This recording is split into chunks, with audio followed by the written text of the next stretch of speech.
What is up, Autocons and Deceptibots? Deceptibot 9 here, back for another Transformers ranking. I've done lots of other rankings lately. I've filmed a lot of other rankings lately. It's been a while since I've done a Transformers one. I've been looking to do some more, and so today we are back for it, and I'm super excited. It's going to be a little bit of a short one today because there's only 3 figures on this list. That is because this is a War for Cybertron Commander class ranking video. I have all 3 Commander class figures from the War for Cybertron trilogy, and I absolutely love all of them, and I want to talk about all of them. This is also a little bit of a way for me to experiment with the bigger figures, right? I would love to make videos on the Titan class figures, and I'm trying to figure out a way to make one for Unicron, but those things are all huge, and trying to figure out how to maneuver them around on camera and everything.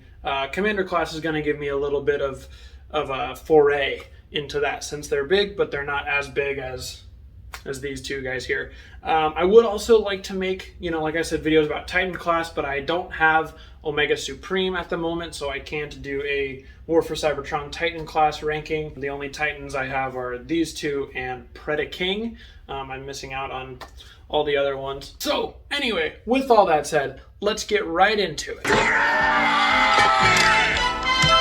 All right, coming in at number 3, we're looking at Skylinks. I know, I might get some words from you guys about this, because you're gonna know who's gonna be above Skylinks. But this is not to say Skylinks is bad. Skylinks is super incredible. And I mean, look at this guy. Look at how amazing he looks. You cannot go wrong with how amazing this looks. When I saw the promo pictures of Skylinks, I knew I was going to want Skylinks. I got him, and he blew my expectations out of the water there. He's absolutely incredible. I love the Skylinks mode. The base mode is, okay, as most base modes tend to be. But even when you separate them and you have the Sky mode and the Lynx mode separate, they still look great together, and he looks fantastic to pose. He's really nice. I love the way the head sculpt looks. I love all the details on the wings. Transformation is quite fun for the most part. One of my biggest gripes about Skylinks, though, in particular, is the connection. Once you get the connection to secure Sky part to the Lynx part, it's not too bad, but getting it to that secure part takes a little bit of jostling and a little bit of work. One of my other problems with Skylinks is this tail clip right here, right there, comes off. It's not really, all the other parts on the tail are pinned, whereas this one here is just a hinge. So sometimes transforming that will cause that to pop off. The wings, on mine at least, some of these wing joints are a little floppy, and when you fold the wings all the way in like that, sometimes they'll flop out, not stay all the way in. So minor annoyances for other modes, but I cannot get past how awesome Skylinks looks. I have essentially what is a Commander class shelf right here, which currently is just filled with Skylinks and Jetfire, because I put Rodimus on the 86 shelf. He's down on the floor for right now, but Rodimus goes on the 86 shelf. So having Skylinks and Jetfire on the same shelf, they look great together. And I love Skylinks. Having him at number 3, don't get discouraged. Coming in at number 2, the one I have seen the most controversy about being a Commander class, number 2, Rodamus Prime. And I know, I'm holding this figure, and if you don't already know, yeah, Rodimus is a Commander class figure, and especially compared with the size of Skylinks, if you look at just this main robot right here, you're going to think this isn't worth the Commander class price. But I personally think Rodimus Prime is worth the Commander class price. I think he's a very fun figure. His plastic feels a little more solid than than some of the other War for Cybertron figures, so it feels like they used better plastic on him. In particular, during transformation, when you clip in the top, the windshield piece to the chest head piece, that's a very tight connection, and I usually don't feel like I'm going to break it when I pull it apart, because it takes a little bit of strength to unclip that connection. But the plastic feels sturdy enough and secure enough that I don't feel like I'm going to damage the figure, where if this was a Voyager or a Leader figure, if it had that same connection, I would probably be a little worried. transformation into vehicle mode is super, super fun. It's super creative. It borrows some pieces from the 86 Studio Series Hot Rod, but it's not exactly the same.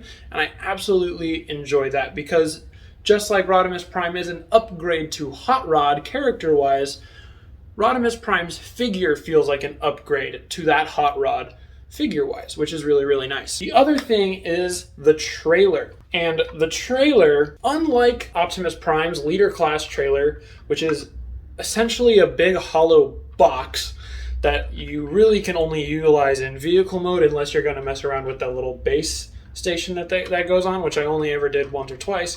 Rodimus's trailer has a lot more going for it.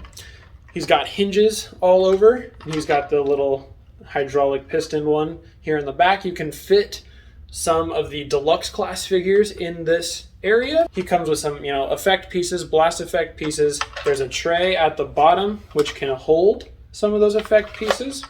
But of course you also get, when you open the trailer up, there is tons and tons of 5mm ports going on, and there is, of course, the classic turret, which can come out, and I have occasionally displayed Rodamus Prime with because I think it looks quite fantastic.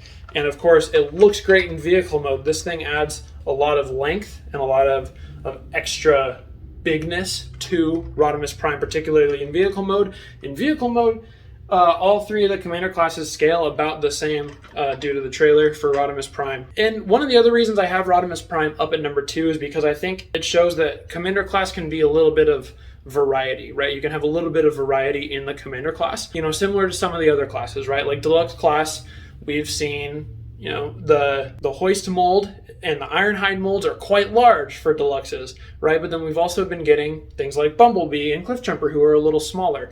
But they're all great figures, and you're getting a lot of variety there.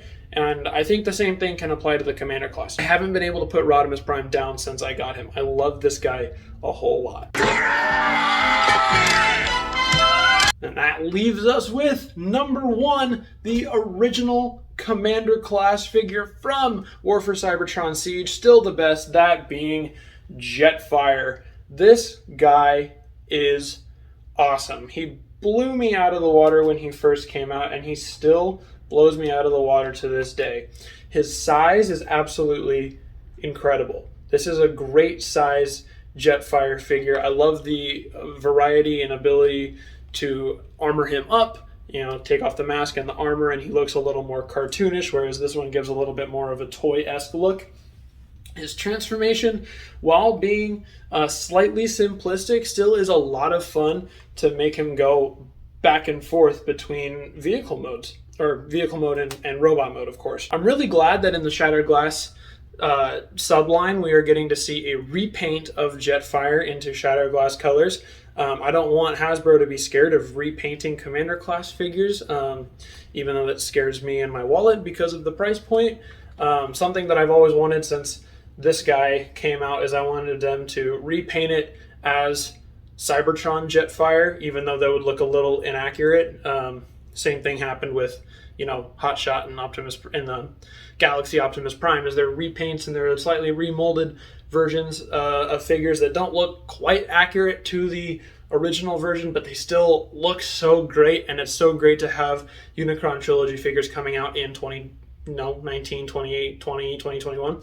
But I've longed for them to make Cybertron Jetfire out of this mold. But as a G1 Jetfire stand-in, this guy is absolutely fantastic. If you can get your hands on Jetfire, if you like Jetfire, you really, really should. The only thing that I wish would have come with Jetfire had we known about it before the figure came out is his arm sword from the show. I know there's some third-party companies that have made additional add-ons and upgrade kits that have that in there, but I wish they had included that in this figure because that's such an awesome weapon in the show. He's got a lot of guns.